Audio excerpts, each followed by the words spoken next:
What makes it such a scary thing is how much you don't know.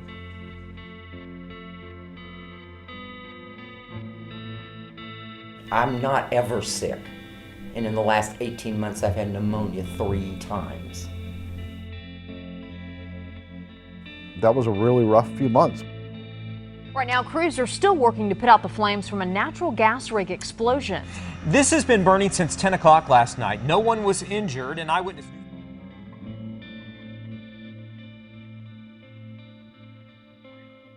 Last week in the Texas Panhandle, this happened. Oil and gas workers were fracking in Hemp Hill County, Texas. But in this case, this happened last week, something went wrong and the casing failed. A 7-inch wide pipe failed catastrophically.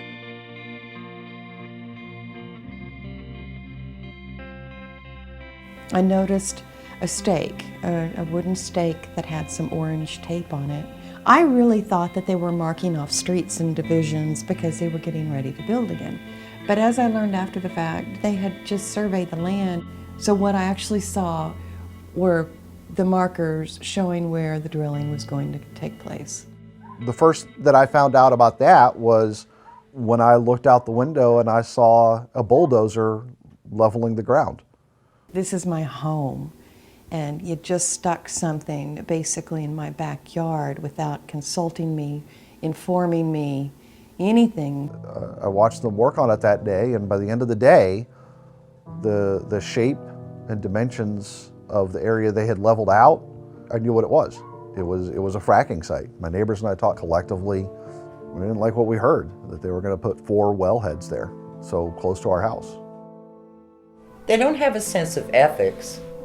You have to remember you're dealing with an entity, not a human being. I haven't got a lot against them in that respect, but it's strictly business. When they made it personal, that's where I had a problem. They came into the back of our neighborhood, 300 feet from the back fence line.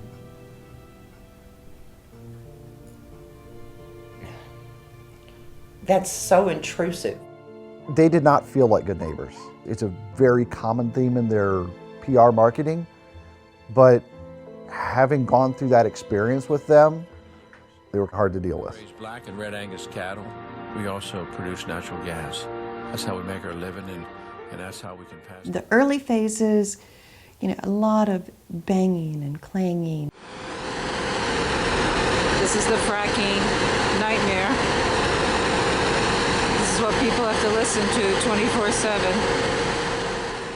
They'd had generators running, they had semis running, and the big metal drill bits. When they bang against each other, it would startle me out of bed.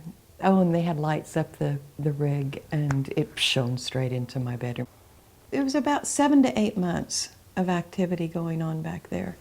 We always had methane in the air. There were other chemical and diesel smells during the fracking. And then there was some kind of white powdery stuff that would go in the air, but one particular time it settled in the crevices all up and down the front of my car. So before I went to work, there's a car wash just up the street. So I went there to wash that stuff off, and black paint came off with it. So it took the paint off my car. We are dealing with a lot of concern about industrial accidents, fire or explosion, that sort of thing, this close to a house. We are dealing with something that has a lot of toxins that can leak out into not just the air, but into the water itself. A day of cleaning up at this gas drilling site in the northern tier. Now people who live near here can only wonder about possible long-term effects of today's leak. It's our top story. Well, that's a couple of thousand feet of piping, since it's a slant well, and at any time we don't know what's leaking out of that. They gave us a lot of assurances about the method and the technology that made it very durable and strong, but if something was leaking out, we wouldn't know until it was too late. It scares the crap out of me. I mean, I've seen the wells explode. I've seen them on fire. I've seen the town evacuations. Relative good distance from towns, but yet they still evacuate the entire town. And I'm like, this thing is 300 feet from me. If it goes, I'm dead. It can't be close to people.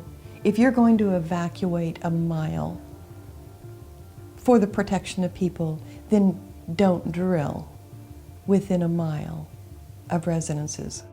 We were told we would have, I think, close to 300 houses altogether. A park, bike trails, you know, an actual planned community. That's what I put my money down to live in.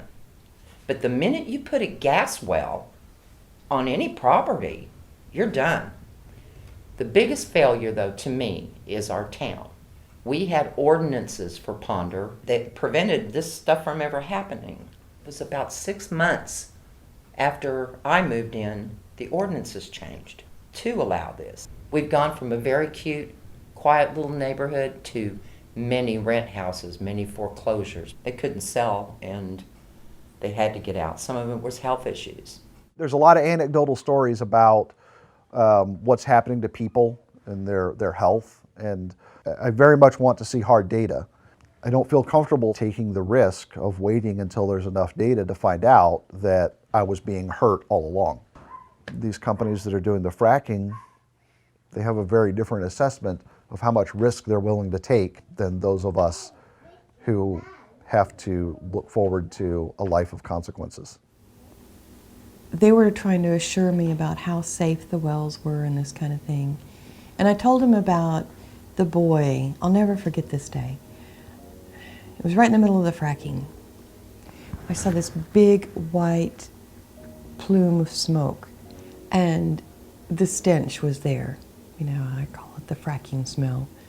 I was talking to my aunt. I was sitting in the driveway, and a boy across the street, he's running as fast as he can. Clearly he's practicing for a track or something, full speed, and I'm just envisioning his lungs breathing in so deep and bringing all that crap into his body. You know, and I told these people, I said, you know, you and I are going to die of something weird in 10 years, and they're going to blame it on old age. I said, but what about this boy? When he's 26 and he wants to start a family and he can't because he's sterile, or he has neurological damage, or, you know, renal failure, you know, pick one of the millions of things that could go wrong. I said, what then? And they just kind of they had no response. I said, you all don't know what you're doing. You're killing people. You just don't know it yet.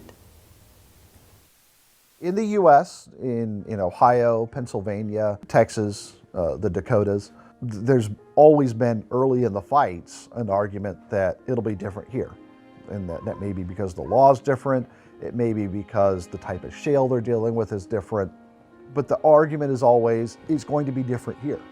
And it always ends up looking very much the same. Pollutants and noise, industrial truck traffic, encroaching upon homes and causing people to feel that their quality of life is being brought down for the gain of these outside interests. It's kind of like a loss of innocence.